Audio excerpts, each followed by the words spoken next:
جی رکوع کے بعد ہاتھ باندھنے کا اس کی شرعی حیثیت؟ دیکھیں رکوع کے بعد واللہ اعلم علماء کا اختلاف ہے، اور میرے علم کے مطابق، ناقص علم کے مطابق، رکوع کے بعد جو خاص الفاظ ہیں وہ نہیں ملتے، نہ ہاتھ چھوڑنے کے نہ ہاتھ باندھنے کے، کہ رکوع کے بعد ہاتھ چھوڑ دو یا رکوع میں ہاتھ باندھ لو، دونوں نہیں ملتے، لیکن کچھ اشارے ایسے ملتے ہیں جن سے علماء نے وضع کا استدلال کیا کہ ہاتھ باندھ دینے چاہیے۔ مثال کے طور پہ سنن نسائی کی حدیث، اس کا اثر صحیح بخاری میں بھی ہے کہ رسول کریم صلی اللہ علیہ وسلم جب بھی کھڑے ہوتے تھے تو آپ کے ہاتھ بندھے ہوتے تھے، اور نماز میں کھڑا ہونا دو موقعوں پر ہے، ایک قبل الرکوع اور ایک بعد الرکوع۔ تو چونکہ بعد الرکوع ہاتھ چھوڑنا نہیں ملتا، اور یہ عموم موجود ہے کہ جب بھی کھڑے ہوتے تھے آپ کے ہاتھ بندھے ہوتے تھے، تو اس عموم سے آپ لے سکتے ہیں۔ اور اس طرح کے اشارے ملتے ہیں، مثلا صحابہ کا بیان ہے کہ رسول کریم صلی اللہ علیہ وسلم بعض اوقات رکوع سے اٹھتے اور زیادہ کھڑے ہوتے، طویل قیام کرتے، حتیٰ ظننا انہ نسی، حتیٰ کہ ہمیں یہ گمان گزرتا کہ شاید آپ کو غلطی لگی، بھول گئے آپ۔ اس بھولنے کا معنی کیا ہے؟ شارحین نے اس کا معنی یہ کیا ہے کہ عاد الی القیام الاول، کہ گویا نبی علیہ السلام کو یہ مغالطہ ہو گیا کہ آپ اس قیام کو رکوع سے پہلے والا قیام سمجھ بیٹھے، وہ لمبا ہوتا ہے، شاید نبی علیہ السلام اس قیام کی طرف لوٹ گئے۔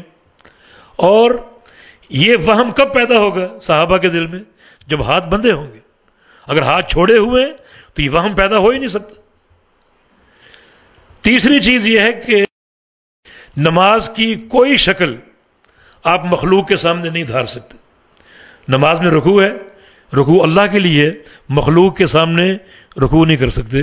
سجدہ نماز میں ہے اللہ کے لیے، اور مخلوق کے سامنے سجدہ نہیں کر سکتے۔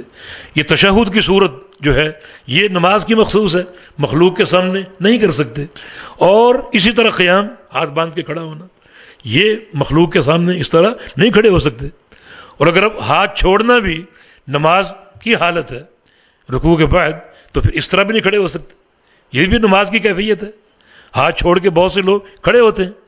تو نماز کی کوئی بھی، ابن تیمیہ نے لکھا ہے، انہوں نے قبر کا ذکر کیا، قبر پر کھڑے ہو کر ایسی کوئی حالت نہیں اپنائی جا سکتی جو نماز کی ہو۔ اب قبر پر کیسے کھڑے ہوں گے؟ یوں کھڑے ہوں گے تو یہ نماز کی حالت ہے، ناجائز ہے۔ یوں کھڑے ہوں گے یہ بھی نماز کی حالت ہے، تو پھر یہ بھی ناجائز ہوگی۔ پھر کیسے کھڑے ہوں گے؟ تو اس طرح کے اشارات ملتے ہیں۔ وہ بھی اشارہ یعنی صحیح بن سکتا ہے کہ رسول کریم صلی اللہ علیہ وسلم جب کھڑے ہوتے رکوع سے تو بہت کھڑے ہوتے، حتیٰ کہ ہر عضو اپنے مقام پر لوٹ آتا، اپنے مقام پر لوٹ آتا۔ تو لوٹنے کا معنی کیا کرو گے؟ لوٹے گا وہیں جہاں سے آپ چھوڑ کر گئے۔ تو آپ جب رکوع سے قبل قیام میں تھے تو آپ کی حالت کیا تھی؟ اب آپ نے رکوع کیا اور واپس آپ نے وہیں لوٹنا ہے، تو کیسے لوٹیں گے؟ لوٹیں گے ویسے ہی جیسے آپ پہلے تھے۔ اب اگر ہاتھ چھوڑ دیے تو یہ کیفیت مختلف ہوگی۔ تو اس قسم کے اشارات ملتے ہیں واللہ اعلم، جن سے علماء نے استدلال کیا۔ اللہ تعالی ہم سب کو فہم حق کی توفیق دے۔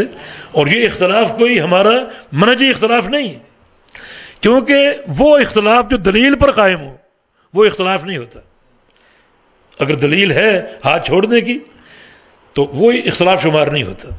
ایک سوال جی، آج کل جو اجنبی کے ساتھ کرتے ہیں، یعنی کہ اس کا کوئی کاروبار کرتا ہے وہ روٹ لیتے ہیں، اس کو دربدر کر دیتے ہیں، تو ایسے عربی کے خلاف قاضی میں جائے یا معاملات